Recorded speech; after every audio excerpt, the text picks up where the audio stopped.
Pensemos en esto por un momento.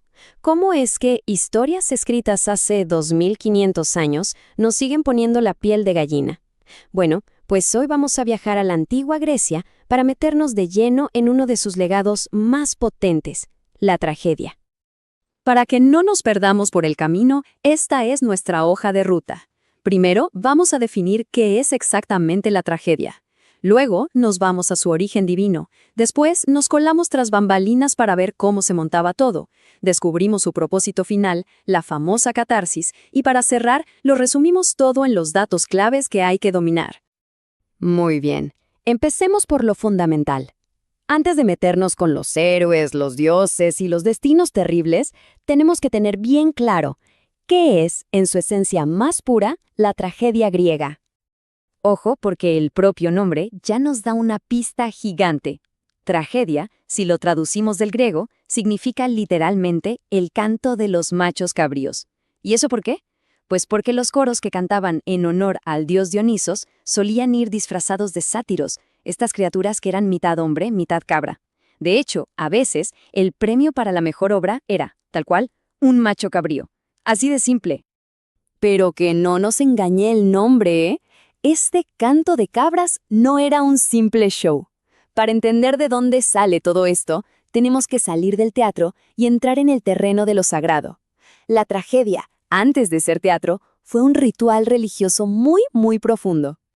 Y en el corazón de ese ritual está uno de los dioses más interesantes del Olimpo, Dionisos. Sí, el dios del vino, claro, pero también de la fiesta, del éxtasis, de romper las reglas, de la vida misma sin filtros. Las primeras tragedias no eran obras como las imaginamos, sino más bien ceremonias de adoración, himnos cantados para este dios tan poderoso. Ver cómo esto pasó de un rezo a una obra de teatro es fascinante.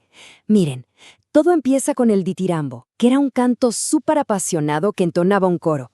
Pero un buen día, de ese coro se separa una voz, la del corifeo, y le empieza a contestar al grupo. Y de repente, ¡pum!, esa voz solista se convierte en el primer actor, que en griego significa justamente el que responde. En el momento en que hay una respuesta, nace el diálogo. Y claro, con el diálogo nace el teatro. Ok, ya tenemos el qué y el por qué. Pero ahora hagamos un viaje en el tiempo. Imaginemos que tenemos una entrada en la mano. ¿Cómo era de verdad sentarse a ver una función de tragedia en la Atenas del siglo V a.C.?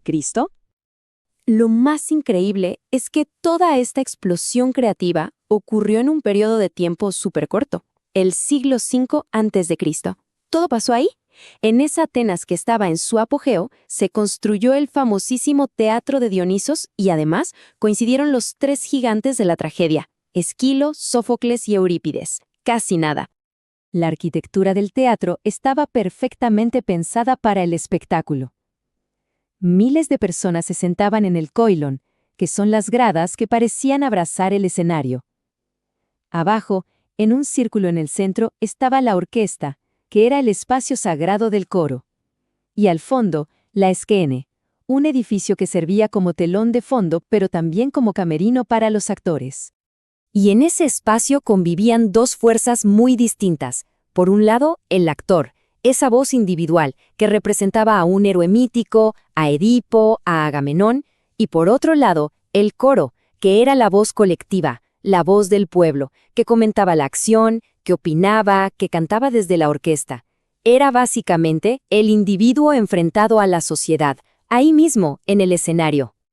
Y la cosa tenía sus reglas, ¿eh? Reglas muy estrictas. Por ejemplo, todos los actores usaban máscaras que ayudaban a proyectar la voz y a definir el personaje. Otro dato curioso, todos, absolutamente todos, eran hombres, incluso para hacer los papeles de mujeres. Y algo súper importante, la violencia nunca se veía. Un asesinato, una batalla, todo eso pasaba fuera de escena. Y luego un mensajero entraba a contarlo. Y por último, este mega espectáculo lo pagaba de su bolsillo un corega, un ciudadano rico, como un servicio a la ciudad. Esto no era como ir al teatro un sábado por la noche, para nada. Las obras solo se representaban en fechas muy especiales, dentro de unos festivales religiosos masivos.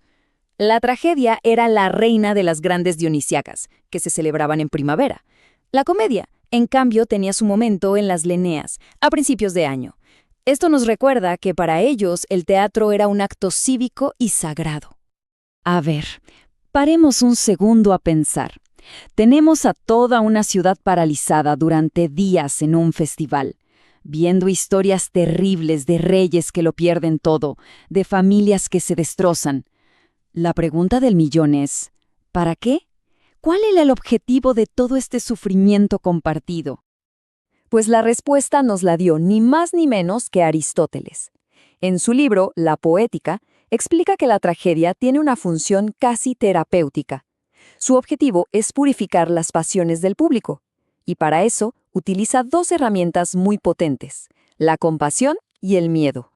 A este proceso de purificación, Aristóteles le puso un nombre que seguro les suena, catarsis. Esa es la palabra clave de todo.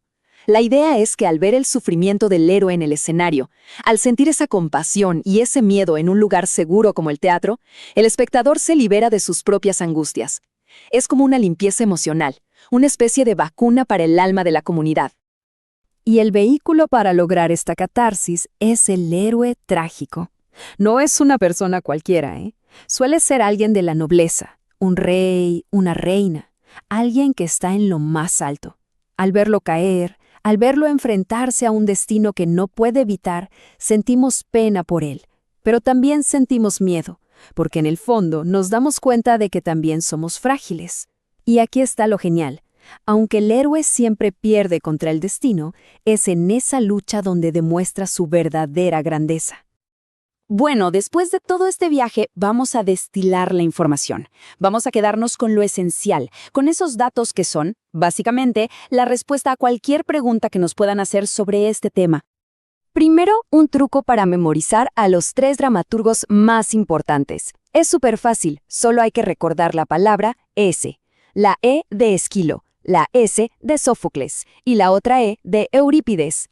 Con S ya los tenemos. Y aquí, los 3 pilares que lo resumen absolutamente todo. 1.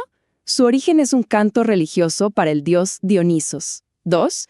Su finalidad es provocar la catarsis, esa limpieza de emociones. Y 3. Sus reglas más famosas son las máscaras, que solo actuaban hombres y que la violencia nunca se veía en escena. Con esto, ya se tiene la esencia de la tragedia griega. Y cerramos con una pregunta para dejarla flotando en el aire.